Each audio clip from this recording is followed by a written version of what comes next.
हरियाली तीज करने वाली माताएं थोड़ा ध्यान से सुनना।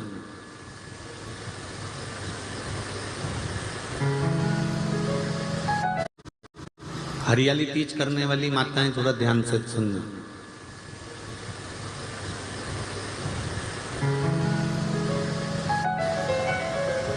हरियाली तीज जब माताएं करती हैं तो एक हरियाली तीज, एक गणगौर की तीज, ये दो तीज के व्रत ऐसे होते हैं जिसमें जब माताएं करती हैं तो उस समय पर उमा,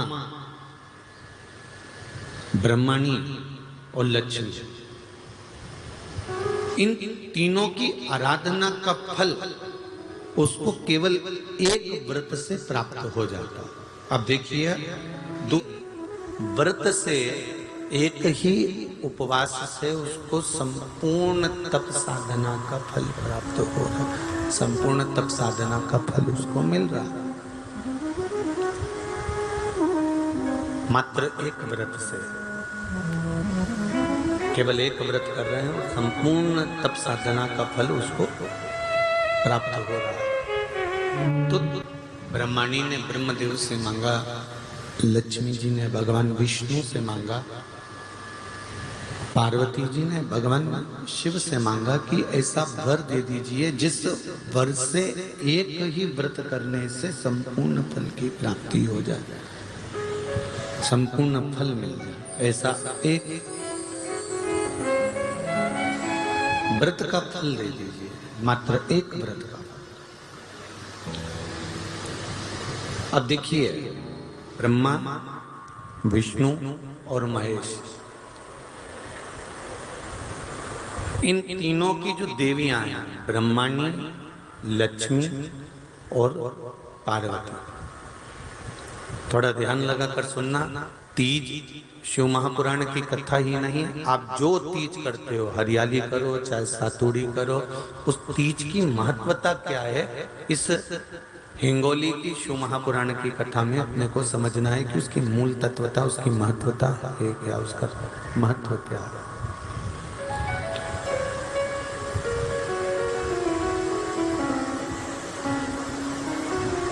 भगवान ब्रह्मा, भगवान विष्णु और भगवान शिव, इन तीनों की जो अर्धांगिनियां, ब्रह्मणी, लक्ष्मी और पार्वती, इन तीनों ने तप कर कर, साधना कर कर ब्रह्मदेव को, भगवान विष्णु को और भगवान शंकर को प्राप्त किया। और तीनों ने प्राप्त कर कर तीनों देवताओं से वर मांगा कि वर हमको ऐसा दीजिए कि हमारे तप साधना का फल नारी को तीज के दिन प्राप्त हो जाए। अब एक बात ध्यान से सुनिएगा, सारे व्रत, आपका अगर स्वास्थ्य खराब हो गया तो आप व्रत छोड़ सकते हो। जितने भी व्रत आप लोग कर रहे हैं पूर्व के, सोमवार, मंगलवार, एकादशी, छठ, पंचमी, चतुर्थी, अगर आपका स्वास्थ्य खराब है तो आप उस व्रत को छोड़ सकते हो, सारे व्रत को छोड़ सकते हो। पर तीज का जो व्रत होता है, ये व्रत एक बार लेने के बाद जब प्राण छूटते हैं तभी ये व्रत समाप्त होता है, अन्यथा बीच में ये व्रत समाप्त नहीं।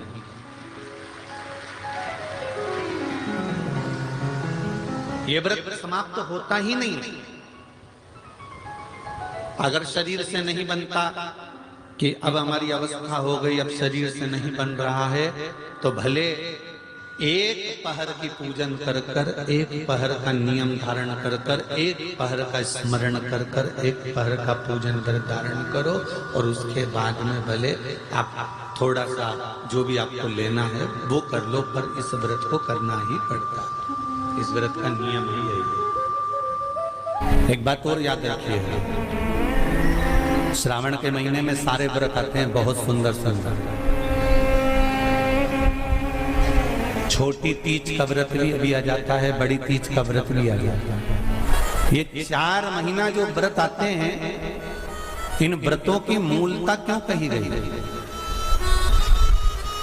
ये सारे व्रत चतुर्मास के अंतर्गत ही आते हैं, इन व्रत को बाद में भी आ जाना चाहिए, पर नहीं। मूल जो व्रत हैं, पूजन है, अनुष्ठान है, देवी देवताओं के जो पूजन के भाव बताए, वही चतुर्मास में बताए।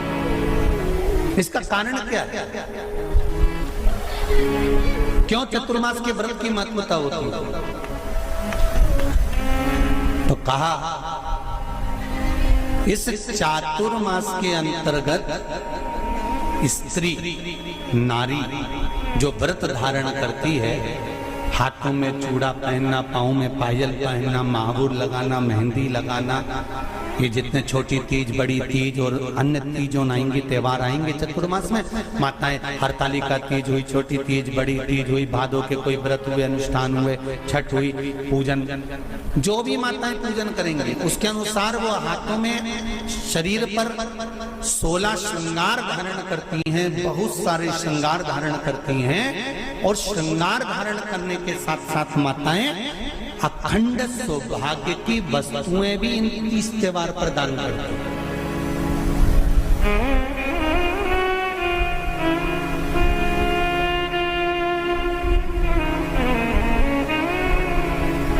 जो अखंड सौभाग्य की सूचक है, जो अखंड सौभाग्य की वस्तुएं वो देने का प्रयास करते हैं, दान। क्यों जीजियो, एक बात बताओ, जितने भी माताएं कथा सुन रही हैं और जितने फेसबुक यूट्यूब पर सुन रहे हैं और जितने आस्था चैनल पर सुन रहे हैं, श्रावण के महीने की श्रावण शिव महापुराण की कथा सुन रहे हैं, एक बात दिल से बताना, जितनी सौभाग्यवती माताएं होती हैं, ये संक्रांति पर भी 13 चीजें दान करती हैं, 14 चीजें दान करती हैं। बीच में कोई 16 सोमवार का उद्यापन करेंगी तो भी सुहाग की सामग्री देंगी, उद्यापन करेंगी तो भी सुहाग की सामग्री देंगी, कोई कार्य करेंगी तो भी सौभाग्य की सामग्री देंगी। सौभाग्य की सामग्री का दान क्यों किया जाता है? सौभाग्य सूचक वस्तुओं का दान क्यों किया जाता है? सौभाग्य की वस्तुएं क्यों प्रदान करी जाती है, क्यों दी जाती है? उसका कारण क्या है?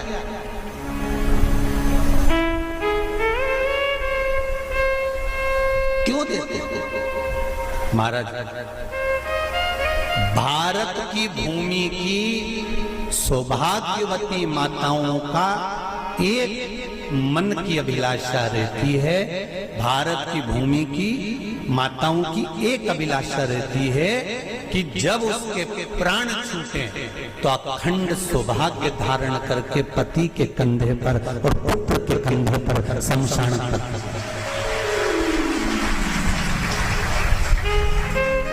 ये भारत की भूमि की माताओं की सोच, उनके मन का संकल्प, उनके मन का भाव। मेरे भारत की माताएं अखंड सौभाग्य की वस्तुएं धारण कर कर अपने आप को गौरवान्वितता महसूस करती हैं, और विदेश की माताएं ये सब वस्तुएं उतार कर गौरवान्वितता महसूस करती हैं।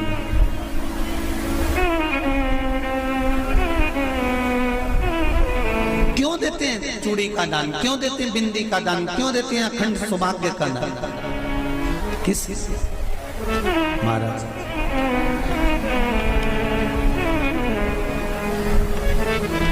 मेरे हाथों में भर भर के चूड़ी रहे,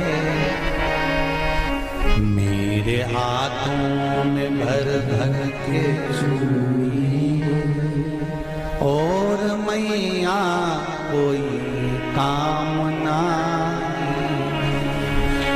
मेरे मस्तक पे चमकती चूनर रहे, मेरे मस्तक पे चमकती चूनर रहे, और मैया कोई कामना,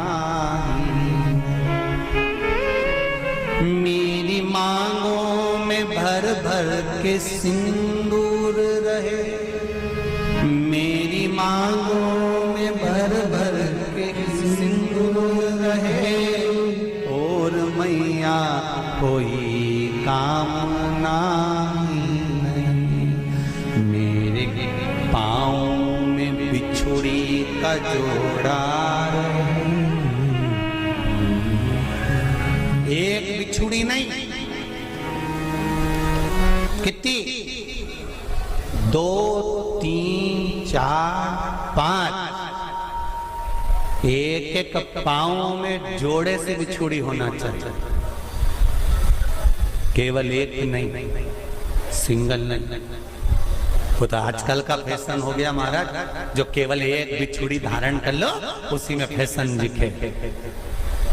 श्रावण की शिव महापुराण की कथा कहती है, जब बेटी को विदा करा जाता है और पहली बार बेटी के पांव में जब बिछुड़ी डाली जाती है तो वो बिछुड़ी भी अलग अलग नहीं होती, उस बिछुड़ी के जोड़ को चेन से एक दूसरे से बंधा हुआ होता। बोला सही है कि गलत? जितने आस्था चैनल पर कथा सुन रहे हैं, जितने फेसबुक पर सुन रहे हैं, यूट्यूब पर सुन रहे हैं, सुन लेना कि मेरे भारत की माताओं का जब पाणी ग्रहण संस्कार किसी बेटी का होता है, उसके पांव में जब पहली बार बिछुड़ा पिनाया जाता है, बिछुड़ी पिनाई जाती है, तो वो बिछुड़ी भी एक दूसरे से बंधी हुई होती है, चेन से बंधी हुई होती है। उसको अलग अलग वाली बिछुड़ी शादी के मंडप में नहीं पिनाई जाती। क्यों?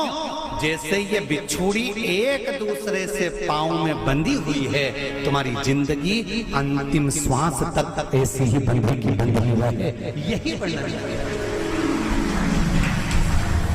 वो तो अब माताओं ने थोड़ा सा फैशन चेंज कर दिया, अब पांव में ज्यादा बिछुड़ी नहीं पहनती, गड़ती है, चुभती है, एक बिछुड़ी धारण है।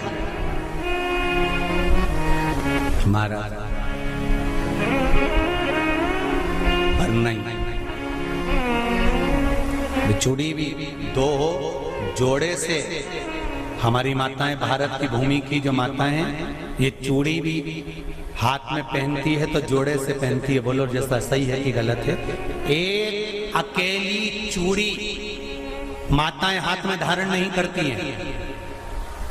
अगर भारत की भूमि की संस्कारित माताएं हैं और भारत की भूमि की सभ्यता और संस्कृति को जानती है तो अकेली चूड़ी नहीं, जोड़े की चूड़ी पहनेगी, 2 चूड़ा डालेगी, 4 डालेगी, 12 डालेगी, पर सिंगल नहीं, अकेले। और सरल भाषा में समझ लो, हमारे यहाँ ठेले पर लेने जाओ तो जो केले अपन खाते हैं वो भी सिंगल नहीं देते, उसको भी जोड़े से दिया जाता है। 2 दूं की, 12 दूं की, आधी दर्जन दूं की 1 दर्जन दूं। अब अंदाजा लगाइए, हमारे यहाँ देने का भी एक भाव है। श्रावण के महीने की शिव महापुराण की कथा, जिसका नाम है श्रावण शिव महापुराण की कथा, ये कहती है कि पार्वती जी ने और गंगा जी ने ये चतुर्मास में जितना सौभाग्य का दान दिया है, उनके बराबर दुनिया का कोई व्यक्ति इतना सौभाग्य का दान नहीं दे सकता जो माता गंगा और पार्वती दोनों दान दे रहे हैं।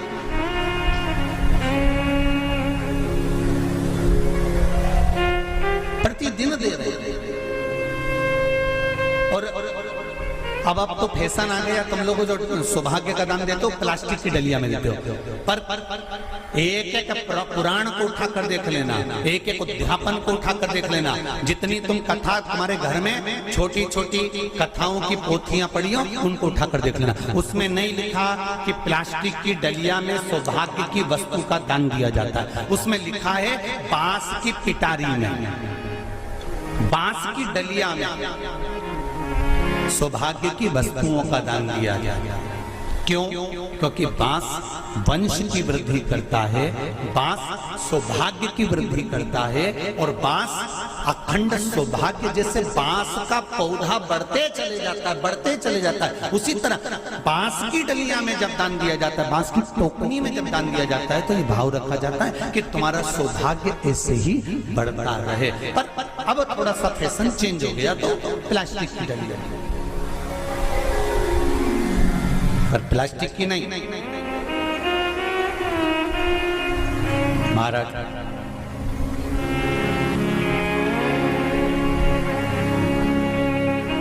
शिव तत्व की ओर चलते शंभु शरणे पड़ी मांगू घड़ी रे घड़ी दुख काटो दया करी दर्शन तो गंगा मैया और पार्वती मैया चतुर्मास के अंतर्गत जो त्योहार पड़ता है, चतुर्मास के अंतर्गत जो व्रत पड़ते हैं, ये किसी दूसरे के नहीं है। तीज का व्रत माता पार्वती का, छठ का व्रत माता पार्वती का, चतुर्थी का व्रत माता पार्वती का, ये सारे व्रतों की शुरुआत गंगा और पार्वती ने अपने बल से। बोलो हर हर महादेव। ये अपने बल से बनाना, अपने बल से।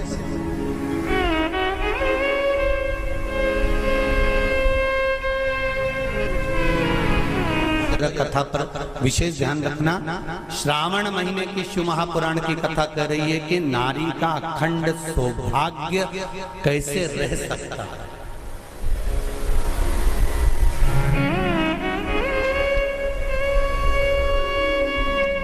अपने घर के बच्चों को, अपने घर की बेटियों को, बेटों को, अपने घर की बहुओं को, अपने परिवार को कैसे एकजुट कर कर एक साधना में रखा जा सकता है, वो शिव महापुराण।